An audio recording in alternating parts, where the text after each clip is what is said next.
दोस्तों, आप अपना भविष्य तो नहीं बदल सकते, लेकिन आप अपनी आदतें जरूर बदल सकते हैं और निश्चित रूप से आपकी यही आदतें आपका भविष्य बदल देंगी। सपने वो नहीं होते जो हम नींद में देखते हैं, बल्कि सपने वे होते हैं जो हमें नींद नहीं आने देते। दोस्तों, जब हम सोते हैं तो हमारा शरीर मृत शरीर के समान होता है और जब हम उठते हैं तो हमारा एक नया जन्म होता है और इस नए जन्म के साथ ही हमें अपने जीवन की शुरुआत करनी चाहिए। अपने दिन को, अपने जीवन को एक नई दिशा देनी चाहिए। दिन में पूरे 24 घंटे में सबसे ज्यादा खूबसूरत और सबसे ज्यादा ऊर्जावान और जीवन को सबसे ज्यादा प्रभावित करने वाला समय सुबह का समय होता है। और सुबह के समय जिन आदतों को आप अपने जीवन में अपनाओगे, वास्तव में वो आदतें आपके पूरे दिन को ही नहीं बल्कि आपके पूरी जिंदगी को भी प्रभावित करेंगी और आपके लक्ष्यों पर सकारात्मक प्रभाव डाल सकती है। आपकी सफलता और असफलता में सुबह की आदतों का महत्वपूर्ण योगदान होता है। आज मैं आपको इस वीडियो में सुबह की ऐसी 7 आदतों के बारे में बताऊंगा जिसे अगर आपने अपने जीवन में अपना लिया तो आप अपने आज को और अपने आने वाले हर पल को, अपने जीवन को बदल सकते हो और अपने जीवन में वो सब कुछ आप हासिल कर सकते हो जो आप हासिल करना चाहते हो। दोस्तों, एक बार की बात है, एक गुरु अपने आश्रम में अपने सभी शिष्यों को सुबह की कुछ अच्छी आदतों के बारे में बता रहे थे। वे अपने शिष्यों को बता रहे थे कि इस प्रकार की आदतें अपनाकर हम अपने हर दिन को और अपने पूरे जीवन को बेहतर बना सकते हैं। फिर गुरु अपने शिष्यों को सुबह की पहली आदत के बारे में बताते हुए कहते हैं कि हमें जल्दी यानी सूर्य की किरणों के साथ ही उठ जाना चाहिए।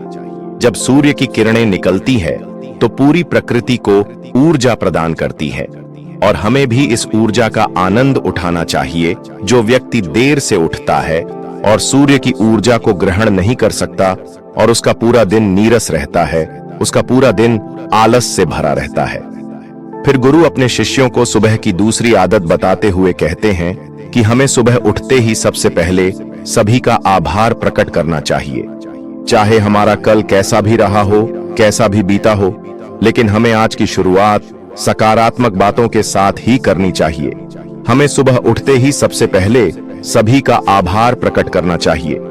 हमें उन लोगों का धन्यवाद करना चाहिए जिन लोगों ने हमारे बुरे समय में मदद की है। हमें उस परमपिता परमेश्वर को धन्यवाद देना चाहिए जिन्होंने हमें यह स्वस्थ शरीर प्रदान किया है। हमारे अंदर किसी भी प्रकार की कोई कमी नहीं है।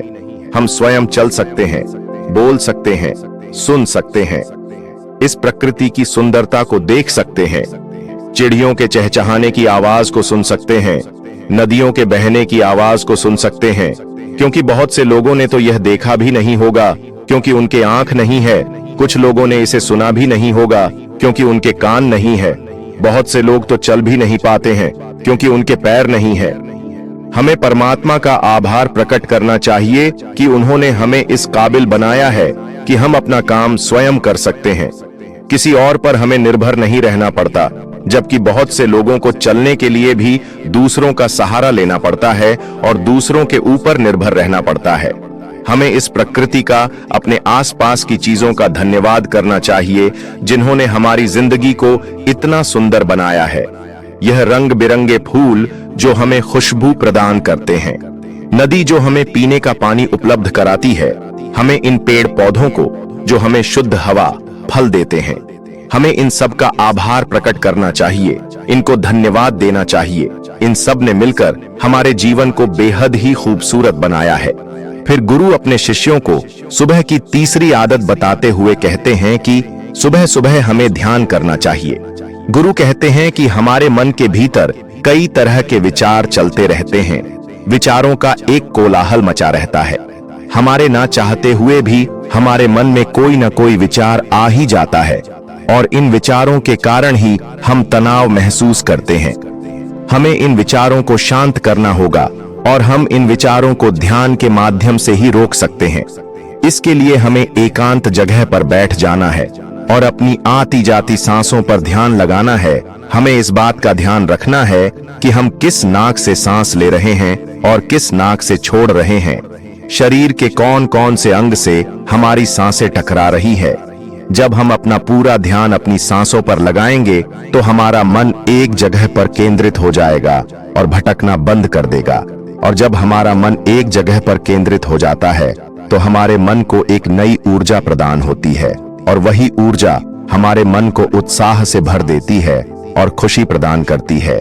ध्यान करने से हमारा दिमाग स्वस्थ हो जाता है, हमारे मन के सारे विचार खत्म हो जाते हैं, और दिन में हम जब भी कोई कार्य करने वाले होते हैं तो उसके लिए हमें निर्णय लेने में भी बड़ी आसानी होती है, और हम सही और स्पष्ट फैसले ले पाते हैं और अपने काम को पूरे लगन व मन के साथ पूरा कर पाते हैं।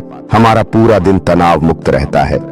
फिर गुरु अपने शिष्यों को सुबह की चौथी आदत बताते हुए कहते हैं कि रोज सुबह हमें व्यायाम करना चाहिए। गुरु कहते हैं कि हमारे शरीर के लिए जितना जरूरी भोजन और पानी है उतना ही जरूरी व्यायाम भी है। व्यायाम करने से हमारा शरीर स्वस्थ और तंदुरुस्त रहता है और हमारा मन प्रसन्न रहता है।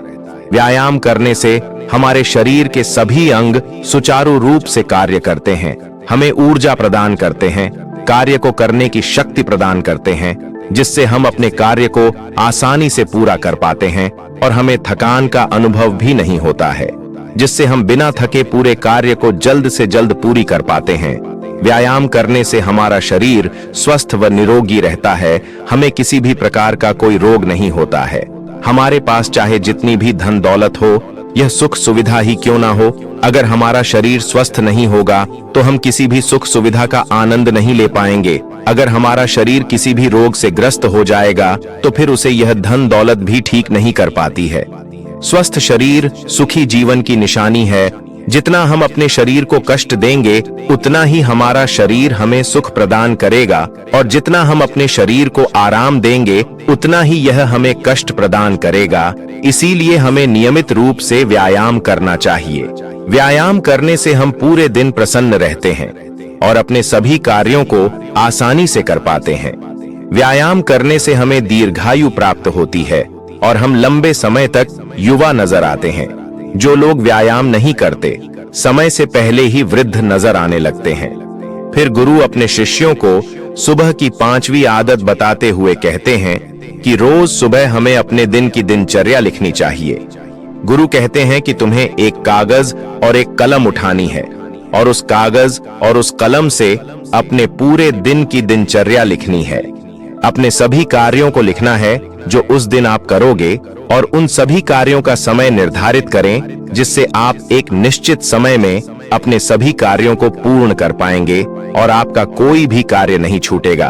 और एक बात का और ध्यान रखें, आप अपने उन कार्यों में एक ऐसा कार्य जरूर लिखें जिसमें तुम किसी व्यक्ति या पशु की निस्वार्थ भावना से मदद करोगे, जैसे कि किसी गरीब को भोजन खिला दिया, किसी पशु को घास डाल दे या फिर उसे पानी पिला दिया।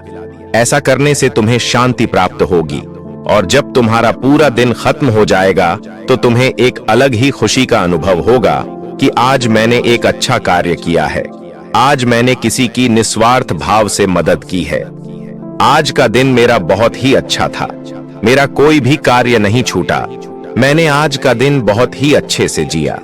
फिर गुरु अपने शिष्यों को सुबह की 6ठी आदत बताते हुए कहते हैं कि तुम्हें कोई अच्छी या प्रेरणादायक किताब पढ़ना चाहिए। गुरु कहते हैं कि तुम्हें कोई प्रेरणादायक किताब पढ़ना चाहिए।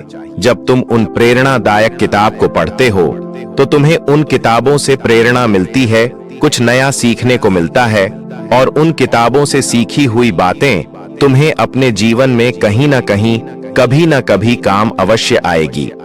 हमें रोज कुछ ना कुछ नया सीखने को मिलता है और हमें रोज कुछ ना कुछ नया सीखना भी चाहिए। फिर गुरु अपने शिष्यों को सुबह की 7वीं आदत बताते हुए कहते हैं कि हमें हर सुबह अपने आप से बातें करनी चाहिए। गुरु कहते हैं कि तुम्हें अपने आप से बातें करनी है। दूसरों से तो हम हमेशा बातें करते हैं, लेकिन कभी अपने से बात करने का मौका ही नहीं मिलता। इसीलिए हमें अपने आप से बातें करने चाहिए, क्योंकि आपको आपसे बेहतर कोई नहीं समझ सकता। इसीलिए अपने आप को धन्यवाद देना चाहिए। अपने आप से कहना चाहिए कि मैं कितना अच्छा हूँ, मैं बहुत ही खुश हूँ, मैं हर कार्य को कर सकता हूँ, कोई भी कार्य मेरे लिए असंभव नहीं है, मैं हर परेशानी से लड़ सकता हूँ, जो लक्ष्य निर्धारित किया है उसे पाकर रहूंगा, चाहे कुछ भी हो जाए। मैं उसे हासिल करके ही रहूंगा, मैं किसी से नहीं डरता। दोस्तों, हमारे जीवन की ये छोटी छोटी आदतें हमारे जीवन को एक नई दिशा प्रदान करेगी। जब आप इन आदतों के साथ अपने दिन की शुरुआत करोगे तो फिर आपका हर दिन बेहतर रहेगा और आप हर दिन पूरे दिन प्रसन्न और खुश रहोगे। दोस्तों, ये छोटी छोटी दिखने वाली 7 आदतें हमारे जीवन पर सकारात्मक प्रभाव डालती है। इन अपनी आदतों को अपनाकर हम अपने हर दिन को सुखमय बना सकते हैं और अपने लक्ष्य को प्राप्त कर सकते हैं। दोस्तों, मुझे उम्मीद है कि आपने इस वीडियो से बहुत कुछ सीखा होगा। आपने इस वीडियो क्या सीखा, आप हमें कमेंट कर सकते हैं। पूरा वीडियो देखने के लिए आपका बहुत बहुत धन्यवाद। नमो बुद्धाय।